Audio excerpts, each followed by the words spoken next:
Hi BTech students, ఖచ్చితంగా ఈ video మొత్తం చూడండి.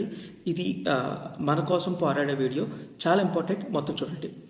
నిన్న నైట్ మన స్టూడెంట్ ఒక అమ్మాయి మెసేజ్ చేసింది. తనకు ఫాదర్ లేరు. ఏమితో మెసేజ్ ఏం పెట్టిందో మేము ముందు పెడతాను, చూడండి ఒకసారి.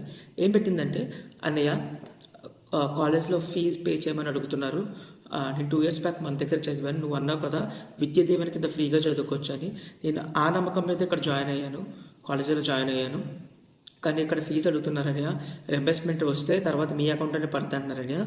అది కానీ ఒకవేళ పడకపోతే నేను ₹1 కూడా కట్టలేనని, నా చదువు మధ్యలో ఆగిపోతుందని.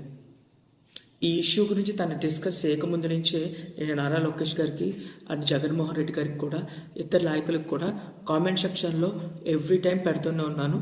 ప్రతి పోస్ట్ దగ్గరికి వెళ్ళి చూడండి. ఫేస్బుక్లో యాక్టివ్గా ఉంటారని చెప్పేసి.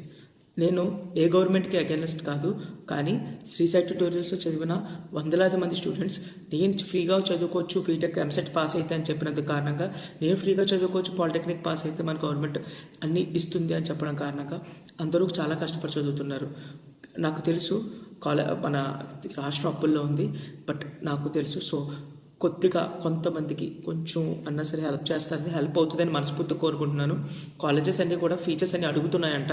కాలేజెస్ ఫీజు అడగడంలో కూడా న్యాయం ఉంది, ఎందుకంటే వాళ్ళు కూడా రన్ చేసుకోవాలి కాబట్టి. కాలేజెస్ మీద కానీ, గవర్నమెంట్ మీద కానీ, లేదా దేని మీద కానీ నాకు ఎటువంటి అగైనెస్ట్ లేదు. నాకు న్యాయం జరగాలి. న్యాయం ఏంటంటే ఫీజు రింబర్స్మెంట్స్ రిలీజ్ చేయాలి. ఇలా మీరు ఎవరైనా కోరుకుంటే, నెగిటివ్ కామెంట్స్ ఏమైనా పెట్టాలంటే పెట్టండి. నేను కోరుకునేది మీ ఇంట్లో పిల్లల కోసం, మన ఇంట్లో పిల్లల కోసం. సో ఇదైతే ఖచ్చితంగా అందరికీ నచ్చుతుంది అనుకుంటున్నాను.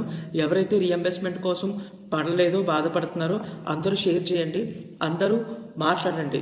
డైలీ ఎంసెట్ పాలిటెక్నిక్ గురించి చెప్పడమే కాదు, ఇలాంటి వాటి కోసం కూడా మాట్లాడటం నిజమైన టీచర్ లక్షణం అని మనస్ఫూర్తిగా కోరుకుంటూ నేను ఈ వీడియోని ఎండ్ చేస్తున్నాను. Thank you so much. ఒకవేళ ఇదే కానీ అందరికీ వెళ్ళగలిగితే చాలా హెల్ప్ అవుతుంది మనస్ఫూర్తిగా కోరుకుంటున్నాను. గవర్నమెంట్ దీని మీద నిర్ణయం తీసుకోవాలని నేను హృదయపూర్వకంగా కోరుకుంటున్నాను. Thank you so much.